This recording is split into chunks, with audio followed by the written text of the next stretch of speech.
Alrighty guys, on deck for review today is one of my favorite Glocks of all time. It may actually be my favorite Glock of all time. I'll let you guys have a closer look there. It is the G17L, L for long slide. I don't know what it is about this gun. It's so long, it's almost comical, but I love it. I think it reminds me of when I was a kid watching that first Batman movie and the Joker goes ahead, reaches his pants and pulls out that revolver with like the 60-inch barrel. Something about this gun just reminds me about it. I love it. But we're gonna go ahead and keep putting a few rounds. Keep putting a few rounds on steel here. You can see we got it loaded up with a 33 round mag. I think it's just fitting with this gun. But we'll go ahead and do that and then get into the rest of the review, guys.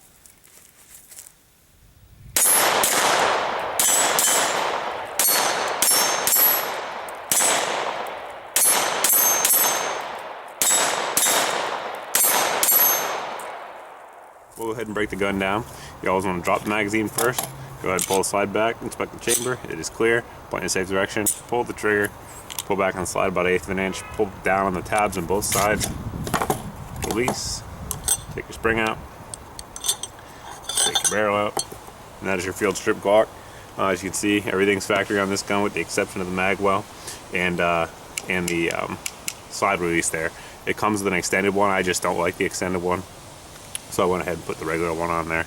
Put the gun back together, you just go obviously in opposite direction, put your barrel in, put your spring in. Of note, that spring is the exact same spring that all the full-size Gen 3 Glocks take. And release it, and your gun is reassembled. We're going to go ahead and do some size comparisons with other Glock models.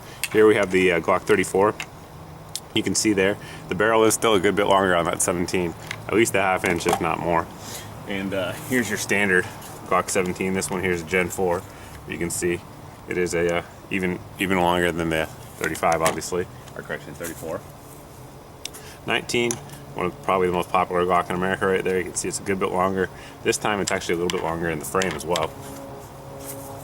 And here's our little baby Glock, the Glock 26. You can see it's substantially larger. The cutout is right about where the end of the slide is on the Glock 26. So it's definitely a little bit of a bigger gun. Now I'm just going to go over some pros and cons of the gun versus other Glocks in the lineup. The first pro, if you will, is the long barrel. You get a barrel just over 6 inches long, and why is that a pro? In my opinion, it's a pro because you're going to get extra velocity. Coming up after this, we're going to do a little chronograph test, a couple of duty loads, and you'll see that you're getting anywhere from 100 to 50 feet per second faster in this gun versus, say, like a Glock 17. Now, it may not seem like a lot, but in most rounds, that's the difference between a regular load and a plus P load, so you get that with no additional recoil. So that's a good thing in my opinion. Obviously, it also has a longer sight radius. So although I think I missed out there earlier, you are generally going to be more accurate with this gun, especially when you start getting out at distance. That longer sight radius is going to give you more room for error, if you will, in your sight picture. It also comes with the extended controls. A lot of guys like those. It comes with the extended mag release and the extended slide stop lever. I don't like the levers, as I've said earlier in the video, but a lot of guys do, so that's another pro for it. Some cons. Some competitive shooting leagues don't allow you to use this gun because they say it's too long. I don't compete, so I don't really know the rules of each one, but I have heard that, and from my understanding, that's why the Glock 34 and the Glock 35 were developed. Another con for it is going to be holster availability. Not a lot of holster makers out there making holsters for the Glock 17L. If it's an open-ended holster, I mean, any Glock holster will fit it. But in terms of ones that are closed, like Kydex, a lot of Kydex holsters, things like that, tough to find for it. Another con is going to be price. This thing is made in limited availability, limited runs by Glock, so the price is more. It's also not eligible for the Blue Label program, so if you guys are law enforcement officers, military, pilots, firefighters, I don't know, there's like 1 million people that are eligible for the Blue Label program, but if you're one of them, you can't get the price on that, so you have to pay the regular street price on it, which again is going to be higher due to lack of availability. But I mean, all in all, it's still a Glock. It's still easy to maintain, freakishly reliable, durable.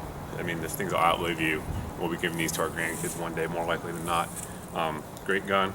I like the way it looks. I think it looks great. It's fun to shoot. It's easy to shoot. It's got a low recoil for a lot of new shooters out there. But all in all, really good gun. As always, guys, if you have any questions about this review I did today or any other review I do here, you can post the questions here in the comment section. You can also post over at my Facebook page. And thanks for watching. Thanks for subscribing. We'll see you guys in the next video. So we're going to do 2 rounds of each, going top to bottom, so the gold dots will be first. Firing at a distance of 7 feet. The temperature outside today is about 60 degrees and 300 feet of elevation.